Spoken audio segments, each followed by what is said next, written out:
Assalamualaikum warahmatullahi wabarakatuh. Selamat pagi, sobat mahasiswa sekalian. Semoga pagi ini kita semua diberikan kesehatan, kebahagiaan, dan tetap semangat untuk selalu meraih prestasi. Baik, sobat mahasiswa sekalian, pada kali ini kita akan masuk pada pertemuan yang ke-10, topik yang ke-9 tentang manajemen produk dan harga. Pada topik kali ini, kita akan melihat bagaimana mengelola sebuah produk dan harga dalam kaitannya dengan strategi marketing mix. Untuk lebih jelasnya, pertama kita akan mencoba apa sih sebetulnya definisi daripada sebuah produk dan harga. Jadi, kita ketahui bahwa produk itu merupakan sesuatu yang dapat ditawarkan untuk memenuhi kebutuhan konsumen. Kata kunci di sini bahwa produk itu dibuat didasarkan atas kebutuhan konsumen. Dan sebuah produk itu lebih ditekankan kepemilikannya itu bukan secara fisik, tetapi manfaat yang dapat diberikan oleh produk tersebut. Jadi kalau sebuah produk sudah kehilangan manfaatnya, maka produk itu menjadi sesuatu yang akan ditinggalkan. Ya. Banyak produk-produk yang sudah tidak dibeli oleh konsumen sekarang. Jadi ketika kita membuat sebuah produk, itu yang pertama didasarkan atas kebutuhan manusia. Di sini kita harapkan manusia memiliki kepuasan dasar atas kebutuhan fisiologisnya. Dan yang kedua, biasanya produk dibuat juga didasarkan atas sebuah keinginan. Jadi produk dibuat itu atas dasar need and want customer. Ya. Jadi kalau need merupakan kebutuhan, di mana kebutuhan ini cenderung bersifat fisiologis, jadi kebutuhan-kebutuhan dasar, sandang, pangan, papan, makan, minum, ya. Kemudian rekreasi, itu juga kebahagiaan, itu juga sebuah kebutuhan. Kemudian want ini adalah ketika seseorang itu membeli sebuah produk, dia memiliki sebuah keinginan-keinginan tertentu terhadap produk tersebut. Jadi merupakan pelengkap daripada kebutuhan fisiologisnya. Produk biasanya dibuat, diciptakan, itu karena sebuah permintaan. Ya. Jadi kalau permintaan di sini, bahwa konsumen menginginkan sebuah produk disertai dengan kemampuan dia untuk membeli dan kesediaan dia untuk membeli. Akhirnya kemudian terjadilah yang namanya pertukaran. Konsumen menginginkan produk dan dia akan bersedia mengeluarkan sejumlah uang dengan nilai tertentu untuk mendapatkan sebuah produk.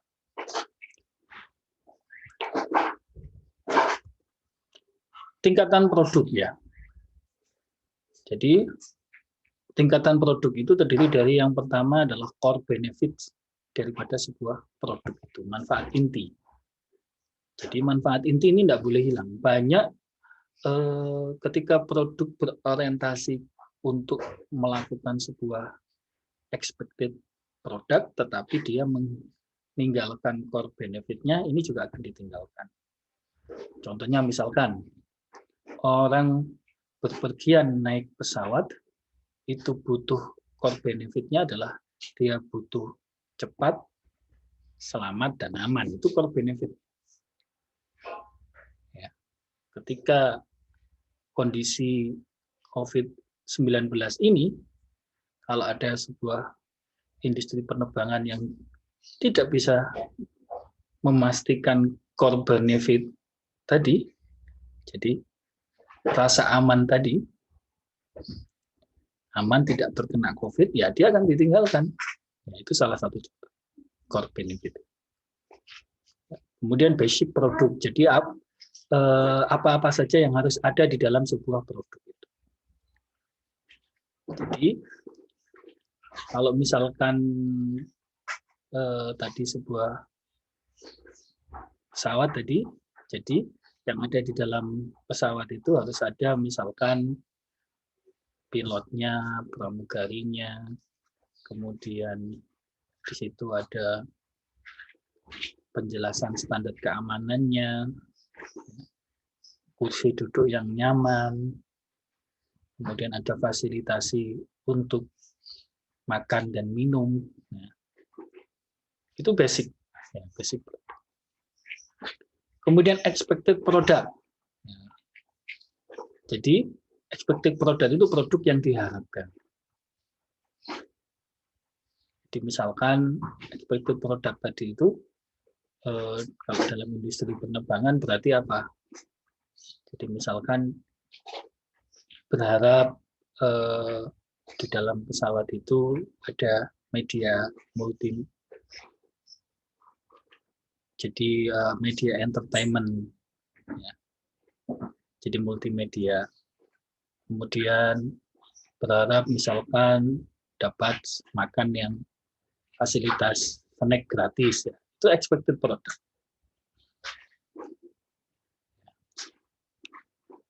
Kemudian berharap pesawatnya baru, itu juga expected product. Kemudian augmented product. Jadi augmented product ini adalah produk yang ditingkatkan. Jadi kalau misalkan di dalam industri pesawat terbang, di mana konsumen misalkan diberikan fasilitasi, dia bisa mengubah jadwal penerbangannya dengan catatan maksimal 2 jam sebelumnya tanpa dikenai cas, misalkan begitu. Itu kan berarti perusahaan meningkatkan kualitas pelayanannya sehingga berharap nanti produknya melebihi ekspektasi daripada konsumen dan memberikan tingkat kepuasan yang tinggi. Kemudian potensial produk. Ya. Jadi ini perusahaan mencoba merespon kira-kira apa need and want customer pada jangka waktu tertentu, misalnya 10 tahun mendatang, dan mencoba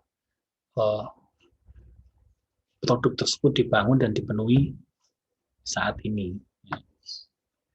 Jadi itu produk potensial. Kemudian hierarki produk. Hierarki produk sini terdiri dari beberapa. Yang pertama adalah keluarga kebutuhan. Jadi kebutuhan inti yang mendasari keberadaan suatu kelompok produk. Jadi misalnya tadi kebutuhan fisiologis, kebutuhan dasar, misalkan kebutuhan pokok, itu keluarga kebutuhan. Kemudian keluarga produk. Jadi semua kelas produk yang dapat memenuhi suatu kebutuhan inti dengan efektivitas memadai. Jadi misalnya produk makanan, produk minuman. Kemudian kelas produk. Sekelompok produk dalam keluarga produk yang diakui mempunyai kesamaan fungsi. Jadi misalkan produk minuman kesehatan. Kemudian lini produk. Jadi lini produk ini adalah sekelompok produk dalam suatu kelas produk dijual dan dipasarkan pada konsumen yang sama. Misalnya pasta gigi dan sikat gigi, itu lini produk. Kemudian jenis produk, satu kelompok produk dalam satu lini produk. Ya, pasta gigi untuk gigi putih, untuk gusi kuat, ya, titik gusi peka, dan lain sebagainya. Dan merek di sini nama yang diasosiasikan dengan satu atau beberapa produk dalam lini produk. Ini misalnya Pepsodent. Kalau orang dengar Pepsodent, dia pasti asosiasinya di situ ada pasta gigi, ada sikat gigi, ada produk obat kumur, dan lain-lain. Sedangkan unit produk adalah satu unit sendiri dalam satu merek. Jadi misalkan di sini tadi jadi Pepsodent, tapi untuk pasta gigi itu unit produk. Klasifikasi produk itu terdiri dari daya tahan dan wujud. Jadi yang pertama barang yang terpakai habis, jadi yang habis pakai. Kemudian barang yang tahan lama dan jasa. Sedangkan barang konsumsi itu terdiri atas barang convenience, yaitu barang yang sering dibeli oleh konsumen. Shopping di sini adalah dibeli berdasarkan kesesuaian kualitas, harga, dan gaya hidup. Kemudian specialty, memiliki karakteristik yang unik. Stocks, jadi barang-barang yang jarang diketahui oleh konsumen, jadi barang-barang yang langka. Nilai sebuah produk di sini adalah meliputi mulai dari nilai produk, yakni mutu, kemudian nilai pelayanan, nilai personal, kemudian nilai citra. Sedangkan biaya produk di sini meliputi biaya produksi, biaya promosi dan penjualan, biaya R&D, dan biaya overhead. Kemudian perusahaan pada nilai produk ini dia harus memutuskan apa yang ingin dicapai dengan penawaran produk tertentu berdasarkan pasar, sasaran, dan posisi pasarnya. Kegagalan perusahaan di dalam menentukan nilai produknya ini menyebabkan produk tidak bisa diterima oleh pasar. Nah, bagaimana supaya produk diterima oleh pasar? Maka diharapkan produk itu bermutu. Nah, mutu sendiri apa? Jadi mutu di sini adalah sifat-sifat yang dimiliki oleh suatu benda atau barang atau jasa yang secara keseluruhan memberikan rasa puas kepada penerima atau penggunanya karena telah sesuai dengan apa yang diharapkan, bahkan melebihi apa yang dibutuhkan diharapkan oleh pelanggannya. Jadi kalau kita bisa menciptakan sebuah produk yang di mana bisa melebihi apa yang dibutuhkan dan diharapkan oleh pelanggannya, maka itu kita dinyatakan memiliki produk yang bermutu. Kenapa? Karena mutu sebuah produk itu harus diukur berdasarkan persepsi konsumen atau pelanggan. Nah, bagaimana jika pelanggan itu tidak peka terhadap mutu? Ya, maka perlu dilakukan edukasi pelanggan. Di sini supaya tidak terjadi dumping harga dan lain-lain. Nah, bagaimana kita melakukan sebuah perencanaan strategik untuk mutu sebuah produk? Yang harus diketahui bahwa peningkatan sebuah mutu produk itu adalah hasil dari sebuah proses yang terus-menerus ditingkatkan sehingga menghasilkan sebuah produk yang bermutu, dan ini diperoleh berdasarkan hasil dari sebuah proses bisnis atau proses produksi yang bermutu. Nah, proses bisnis yang bermutu ini juga merupakan sebuah hasil pembinaan jangka panjang. Jadi mutu sendiri itu harus bertahap ya, penjenjangannya. Kemudian proses bisnis yang bermutu itu tercapai diperlukan sebuah perencanaan. Jadi misalnya kita menghadapi sebuah nilai tertentu dari sebuah produk. Nah, itu kita rencanakan berdasarkan annual objektifnya. Bagaimana rencana jangka pendeknya, bagaimana rencana jangka menengahnya, dan bagaimana rencana jangka panjang. Dan semuanya itu harus difokuskan untuk meningkatkan, untuk memenuhi kepentingan dan kebutuhan para pelanggannya dan untuk memuaskan pelanggannya.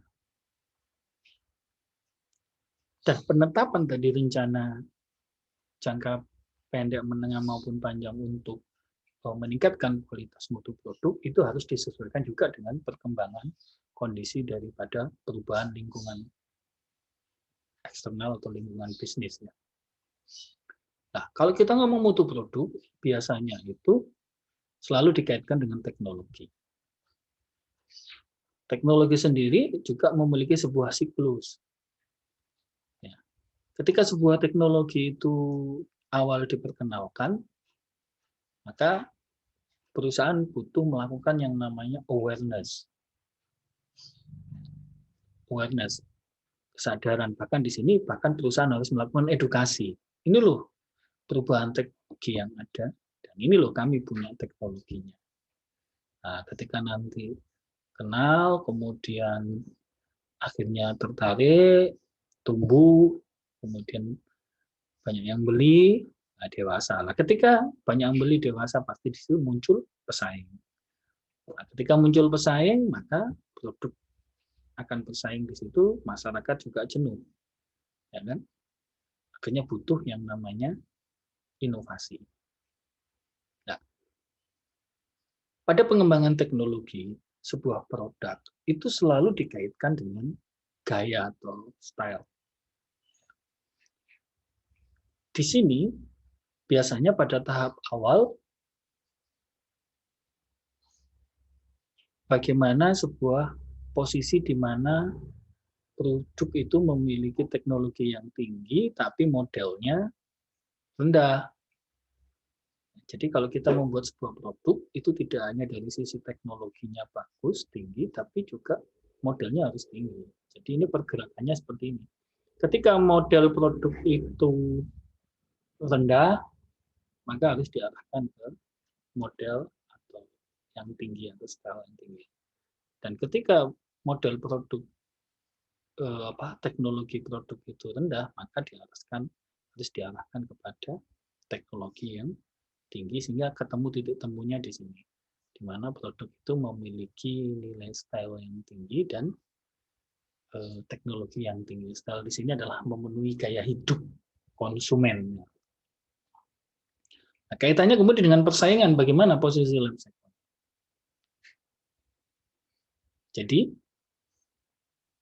ketika produk kita itu posisinya sejajar, baik dari sisi kualitas, dari sisi harga, maupun dari sisi waktu. Waktu di sini adalah waktu pembuatan produk, dan waktu juga bisa dikatakan sebagai daya tahan produk juga. Ketika sama dengan customer, maka itu butuh perencanaan bagaimana supaya kita bisa menciptakan kualitas yang lebih baik daripada pesaing, menetapkan harga yang lebih kompetitif daripada pesaing, dan waktu penyelesaian proses yang lebih cepat daripada pesaing. Kenapa waktu itu penting? Karena semakin cepat kita menyelesaikan sebuah produk, maka itu akan semakin membuat kita mendahului pesaing, dan kalau kita menjadi pendahulu, itu cenderung produk kita ini akan lebih disukai daripada produk pesaing karena kita dianggap pendahulu, dan itu akan memberikan keuntungan yang besar bagi perusahaan. Jadi produk yang sukses itu, kalau menurut sudut pandang investor, berarti produk yang sukses itu dia harus sukses secara finansial dan sukses secara brand image.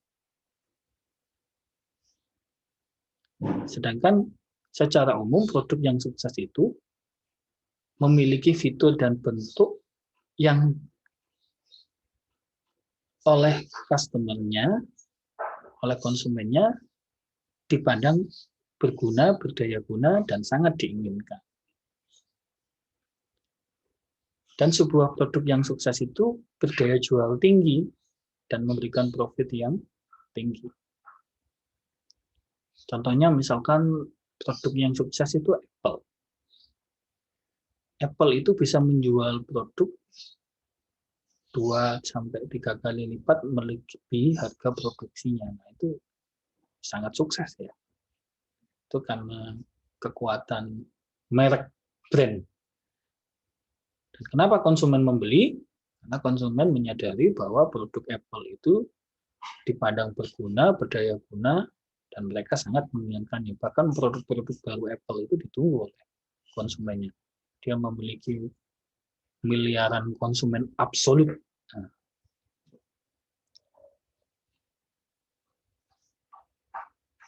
bagaimana kinerja sebuah produk itu dikatakan sukses dan kemudian produk itu juga bisa dikembangkan,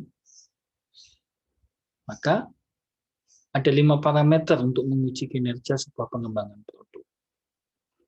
Pertama, kualitas produk. Ya, harus selalu ditingkatkan. Jika kualitas produk kita kalah dengan pesaing, kita harus meningkatkan. Kemudian ongkos produk.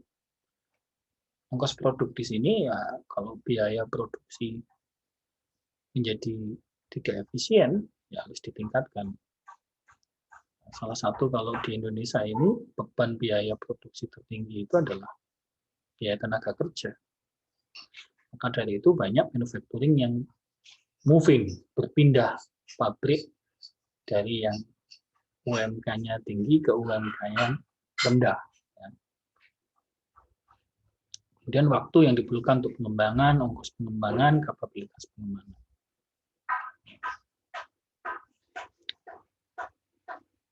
Kualitas produk. Apa sih yang dimaksud dengan kualitas produk? Tadi kita sudah jelaskan sebelumnya. Tapi ini lebih ditekankan bahwa kalau kita ngomong produk kita berkualitas itu adalah seberapa bagus produk yang bisa kita hasilkan dibandingkan dengan pesaing. Apakah telah sesuai dengan kebutuhan atau memuaskan customer atau user? Ya, meskipun kita punya produk berkualitas, tetapi tidak user friendly, tidak dibutuhkan, tidak memuaskan, ya kan ditinggalkan. Ya, contohnya Ericsson itu yang punya teknologi seluler, tapi dia ditinggalkan. Kenapa ya? Karena dia tidak mengembangkan teknologi yang user friendly. Dan sebuah produk itu harus reliable ya. Jadi reliable itu bahwa dia handal. Jadi kalau produknya tidak handal ya ditinggalkan juga oleh konsumen. Dan untuk menilai sebuah kualitas produk itu biasanya diukur berdasarkan market share. Jadi berapa persentase market yang dapat diperoleh. Kemudian dari sisi harganya juga berapa yang konsumen mau membeli dengan harga tersebut. Ongkos produk. Berapa ongkos manufacturing termasuk kapital peralatan, tooling, dan tambahan ongkos setiap kenaikan jumlah unit yang dibuat. Ongkos produk ini amat menentukan seberapa besar profit yang dapat diperoleh oleh perusahaan pada volume penjualan tertentu dan harga jual tertentu. Jadi profit itu diperoleh tidak hanya dari selisih persentase keuntungan yang diinginkan oleh perusahaan, tapi juga bisa dari efisiensi. Semakin perusahaan mampu menciptakan ongkos produksi yang lebih murah, maka keuntungan perusahaan juga akan lebih meningkat. Meskipun harga jualnya tetap. Nah, bagaimana kita supaya bisa menciptakan profit yang meningkat dalam kaitannya dengan pembuatan produk? Maka perusahaan harus mempercepat proses pembuatan produk. Karena ketika kita mampu men-launch produk kita lebih cepat daripada kompetitor, itu akan membuat perbedaan keuntungan yang signifikan dibandingkan dengan kompetitor. Jadi kecepatan itu mengalahkan kesempurnaan. Nanti sambil jalan kemudian disempurnakan. Nah, kalau kita ngomong tadi kualitas produk, salah satu ukuran daripada kualitas produk itu adalah dari sisi harga, kesediaan konsumen membayar dengan sejumlah nilai tertentu. Nah, karena harga sendiri itu adalah merupakan sebuah manajemen harga, merupakan sebuah penentuan harga suatu produk yang didasarkan atas total biaya produksi yang ditambahkan dengan besaran keuntungan yang diinginkan. kemampuan untuk menentukan harga jual yang tepat ini akan sangat menentukan nasib penjualan produk di pasar. Dan penentuan harga itu sangat dipengaruhi oleh biaya per unit, permintaan dan penawaran, harga pesaing, dan brand equity yang dimiliki oleh perusahaan. Jadi salah satu contoh tadi, Apple itu brand equity sendiri itu memegang peranan hampir 30% lebih dari harga sebuah produk, dari brand equity saja. Nah, bagaimana kaitannya kemudian manajemen produk dan harga, kaitannya dengan strategic marketing mix yang dikaitkan dengan produk life cycle-nya. Ketika sebuah produk itu memasuki tahap perkenalan, atau disebut juga dengan tahap masa barang muda, dalam strategi perkenalan barang, ini ada strategi memasuki pasar atau market entry strategi. Secara umum, pada strategi perkenalan barang ini ada 3 pedoman untuk memasuki sebuah pasar. Jadi yang pertama adalah memasuki secara keseluruhan pasar. Saat ini, tapi harus dikaitkan dengan kemampuan perusahaan ya. Sejauh mana cakupan yang bisa ruang lingkup yang bisa dipenuhi oleh perusahaan. Jadi ini juga membutuhkan modal yang besar. Ya. Jadi memasuki keseluruhan pasar ini bisa dilakukan apabila barang dapat diharapkan menjadi penopang utama perusahaan dan cukup penting untuk dikembangkan secara cepat. Kemudian barang dapat dengan mudah ditiru oleh pesaing karena yaitu tadi kita harus menghasilkan keuntungan yang cepat karena barang kita ini mudah diduplikasi oleh pesaing. Kemudian pada saat itu memang pasar sangat membutuhkan. Nah, ini bisa kita menggunakan total entry karena total entry ini biayanya cukup besar. Kemudian yang kedua adalah memasuki wilayah pasar.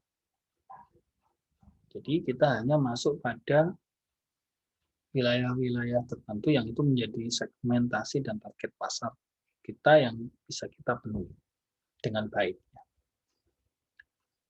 Kemudian memasuki segmen pasar saja. Jadi kita hanya memilih satu atau beberapa segmen pasar saja dari zona entry tadi. Kemudian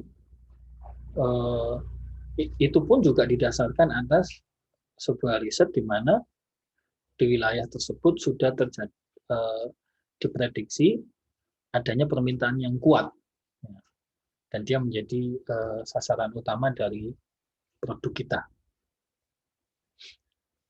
Nah, pada posisi tahap perkenalan atau barang muda,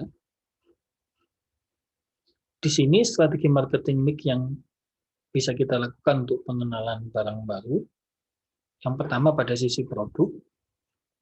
Jadi di sini jenis rancangan barang cenderung terbatas dan mempunyai model barang standar yang sederhana. Jadi kalau supaya tingkat kerugian kita tidak tinggi, pada tahap pengenalan itu kita terbatas dulu. Ya. Hanya biasanya perusahaan melakukan uji coba, launching. Ya. Dan dari respon itu kemudian baru ditentukan berapa produk yang harus dibuat. Kemudian dari sisi promosi, strategi promosi yang dilakukan pada tahap pengenalan barang baru ini, di sini biasanya kita akan menggunakan periklanan atau promosi penjualan. Kemudian karena barang baru, maka otomatis kita harus melakukan promosi yang gencar. Tapi ketika kita mau melakukan sebuah promosi, itu juga ditentukan seberapa luas cakupan pasar kita. Jika tidak luas, ya ngapain kita harus gencar, lambat. Ini terkait juga dengan biaya. Karena kalau biaya promosinya tinggi, itu biasanya harganya juga harus tinggi. Hanya biasanya kalau keberhasilan daripada promosi gencar itu adalah ketika dia mampu menciptakan sebuah penjualan yang cepat. Tapi kalau tidak, ya kita lambat saja. Dari harga, pada saat pengenalan barang baru, ada dua strategi yang bisa digunakan. Jadi yang pertama harga premium. Kalau kita yakin bahwa produk kita itu unik, pesaing tidak memiliki spesifikasi seperti produk kita ciptakan saja harga yang premium. Jadi di sini kita menciptakan harga yang setinggi-tingginya. Tapi dengan catatan, itu hasil surveinya harus menunjukkan bahwa adanya permintaan yang cukup tinggi. Ya, makanya biasanya kalau produk-produk otomotif itu biasanya dia launch, kemudian indents, lalu kemudian dia produksi. Tapi jika tidak, nah karena kita melakukan penetrasi pasar, maka kita harus membuat harga yang lebih rendah, lebih murah daripada saing. Karena entry barrier-nya kalau produk kita itu sama dengan saing, ya harga. Dan strategi distribusinya ini penting, karena kita produk baru, kita harus memastikan bahwa di mana tempat-tempat yang bisa konsumen mendapatkan produk kita. Karena kalau misalkan tidak dijelaskan, konsumen akan kecewa. Kecewa, dia akan memilih pesaing kita. Kemudian setelah perkenalan, maka kemudian barang itu naik pada tahap pertumbuhan barang. Nah, strategi pada pertumbuhan barang di sini, jika sebuah produk itu telah berhasil dan ditunjukkan dengan permintaan yang cenderung meningkat, maka dapat dikatakan bahwa produk itu berada pada tahap pertumbuhan. Strategi yang bisa digunakan pada masa pengembangan produk ini atau pertumbuhan produk, yaitu kita harus mempertahankan tingkat penguasaan pasar. Di mana pada strategi ini kita harus bisa mengamati dengan jelas siapa pesaing utama kita dan siapa pesaing potensial kita yang bisa menggerus pasar yang sudah dikuasai. Kemudian kita juga harus pada tahap ini kita harus bisa memperkirakan tingkat penjualan daripada produk-produk kita dan bagaimana ini bisa bertahan pada jangka waktu tertentu supaya kita juga bisa mengambil sikap pada investasi karena kaitannya ini nanti dengan ketika kita bisa memproduksi dengan jumlah yang lebih banyak kemudian di stok itu bisa harganya lebih. Ya, salah satu contoh produk rokok itu ternyata HPP-nya itu dihitung ya kan HPP sekarang tapi digunakan untuk produksi 10 tahun ke depan. Itu salah satu contoh memperkirakan. Kemudian kita juga harus memperhitungkan seberapa besar tingkat kemampuan barang tersebut itu bisa memberikan keuntungan bagi perusahaan. Nah, strategi marketing mix-nya seperti apa pada barang atau produk pada masa pertumbuhan. Ya, dari sisi produk, kita sudah harus mulai memikirkan perubahan atau rancangan untuk menambah dan menciptakan inovasi daripada produk yang ada. Jadi ini bisa perubahan, mulai sudah dipikirkan perubahan desainnya seperti apa, perubahan kualitasnya seperti apa. Karena produk kita ini sudah mulai diduplikasi oleh pesaing. Kemudian pada promosi, strategi promosinya di sini perusahaan sudah harus bisa menciptakan sebuah pembeda. Dan pembeda itu kemudian dikencarkan melalui sebuah promosi yang masif. Kita mengedukasi konsumen, apa yang membedakan produk kita itu dengan pesaing.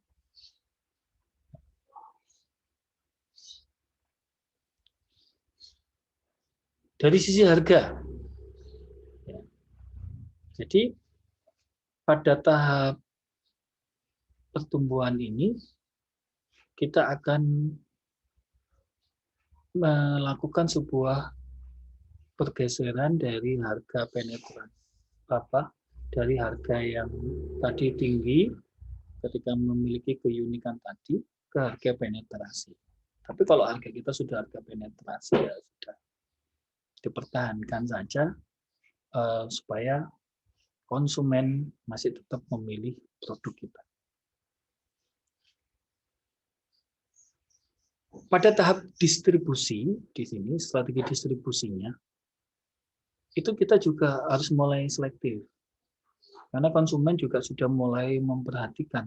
Karena kita sudah tumbuh, dia menginginkan konsumen-konsumen yang sudah menjadi repeater order kita, repeater purchase, jadi membeli ulang produk kita, itu dia sudah mulai memperhatikan dari sisi distribusinya. Jadi kita sudah harus mulai selektif memilih distribusi. Jadi distribusi yang tidak bisa memberikan layanan yang baik terhadap konsumen, ya kita pangkas. Ya. Sebaliknya juga begitu. Pada posisi ini, distributor itu juga sudah mulai mendapatkan tawaran-tawaran dari pesaing kita. Maka dari itu kita juga harus memberikan potongan-potongan khusus pada distributor kita untuk menciptakan barrier agar pesaing tidak merebut distributor kita. Setelah barang masuk pada tahap pertumbuhan, maka barang kemudian masuk pada tahap kedewasaan. Pada tahap kedewasaan barang ini kita bedakan strateginya menjadi 3. Jadi yang pertama adalah pemeliharaan. Di sini bahwa kita pelihara segmen-segmen pasar yang ada, yang sudah kita kuasai, supaya kita bisa mempertahankan. Kemudian yang kedua adalah strategi memasuki. Nah, pada tahap kedewasaan ini kita juga tahu bahwa kita harus mulai mengembangkan pasar kita. Karena pasar yang ada sudah jenuh, maka harus dikembangkan pasar. Supaya nanti kita bisa meningkatkan jumlah volume penjualan atau pangsa pasar kita. Atau strategi yang ketiga adalah memasuki pasar kembali. Jika ada segmen pasar kita yang direbut oleh pesaing, maka kita harus melakukan perubahan-perubahan, melakukan inovasi, melakukan pendekatan-pendekatan terhadap konsumen, supaya konsumen itu bisa kembali kepada kita. Strategi marketing mix pada posisi tahap kedewasaan barang ini, dari sisi produk, itu kita harus merubah barang dengan cara misalkan menciptakan sebuah model yang baru. Supaya pasar yang jenuh tadi itu dia bisa terimen kembali, terangsang kembali, terinsentif kembali untuk membeli. Kemudian kita menciptakan model-model khusus untuk segmen-segmen khusus, supaya segmen tadi tidak lepas, tidak meninggalkan pesaing. Hanya biasanya di sini kita ada community dan lain-lain. Kemudian biasanya juga, ya apalagi pada situasi pandemi seperti sekarang ini, kita harus bisa menyederhanakan modal sehingga proses bisa lebih murah. Biayanya kalau lebih murah ya harganya juga bisa lebih murah. Makanya biasanya ciptakan produk yang lebih mini supaya produk itu bisa dibeli oleh kelas ekonomi. Kemudian menambahkan beberapa barang tambahan. Itu tadi tujuannya juga supaya konsumen yang sudah mulai, biasanya kalau dalam tahap kedewasaan ini terjadi kejenuhan. Ya, supaya dia tidak jenuh, maka diciptakan barang.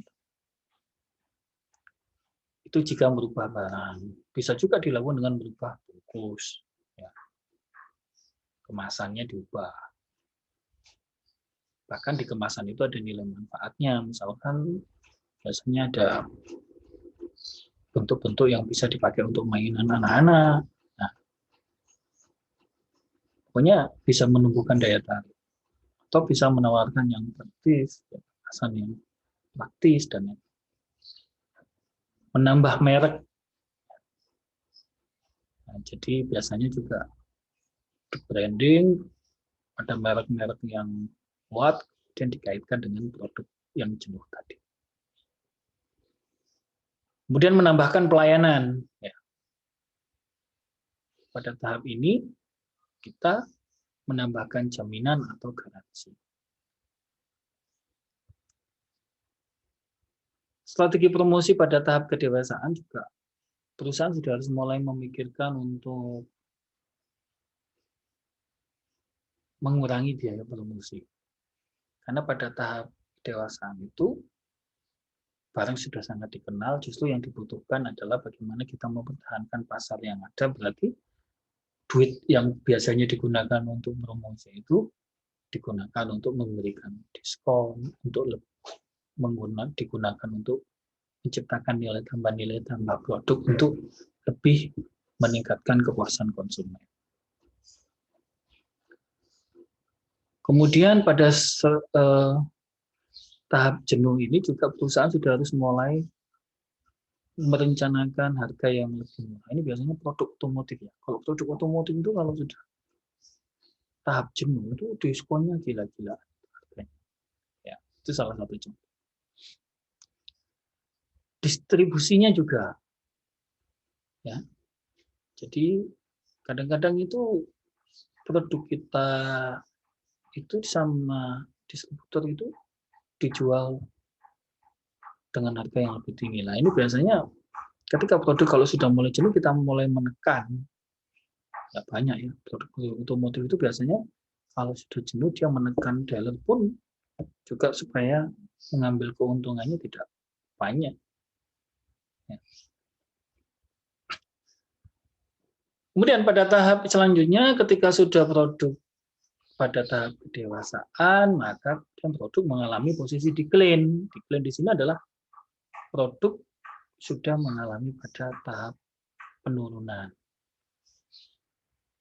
Makanya sebelum sebuah produk itu berada pada posisi decline, perusahaan harus segera melakukan sebuah inovasi supaya produk itu bisa naik lagi, bisa tumbuh lagi, tetap berada pada tahap kedewasaan.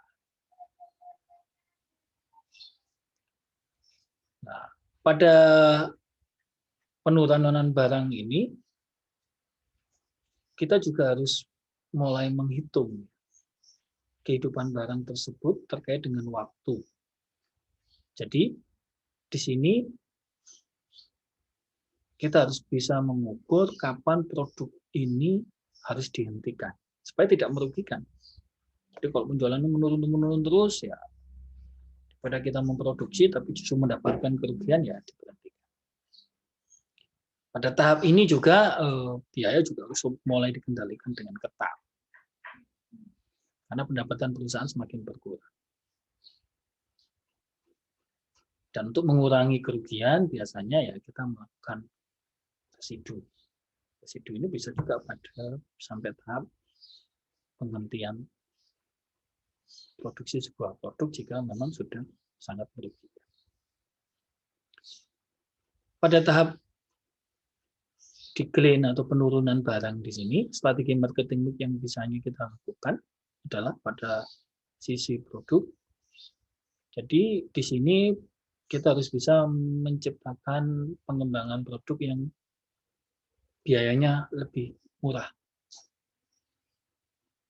Hanya kadang-kadang ya pengembangannya simple saja. Akan kita meniru produk-produk pesaing, tapi sifatnya hanya untuk menunjukkan bahwa desain kita tidak kalah.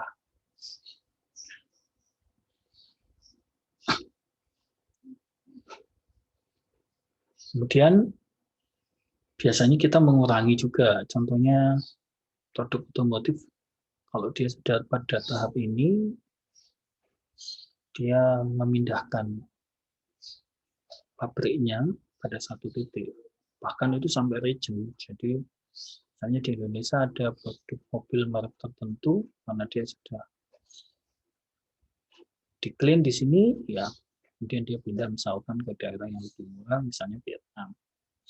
Jadi kalau konsumen mau membeli memperbaiki apa yang sudah dibeli, ya dia harus beli spare part-nya ke Vietnam.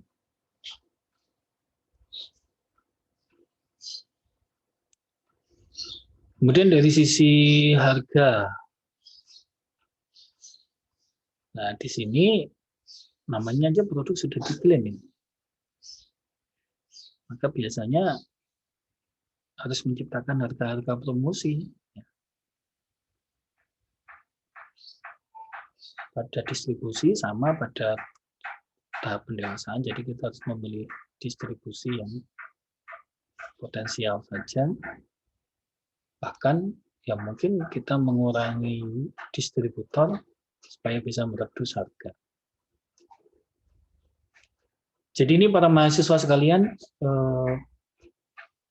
apa yang bisa saya sampaikan pada pertemuan ke-10, topik ke-9 tentang manajemen produk dan harga. Tugas kuliah pada pertemuan ke-10 ini adalah Anda meresum penjelasan dan materi tentang manajemen produk dan harga. Jadi meresum itu yang perlu saya ingatkan adalah Anda baca informasi yang Anda pelajari, kemudian bagaimana tingkat pemahaman Anda bahasakan dengan bahasa Anda tulis. Nah, itulah yang namanya resum.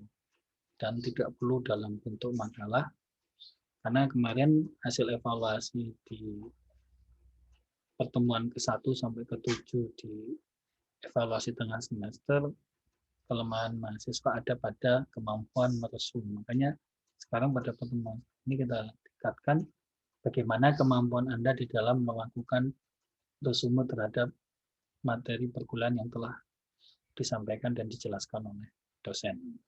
Terima kasih. Semangat pagi, tetap semangat dan tetap berprestasi. Assalamualaikum warahmatullahi wabarakatuh.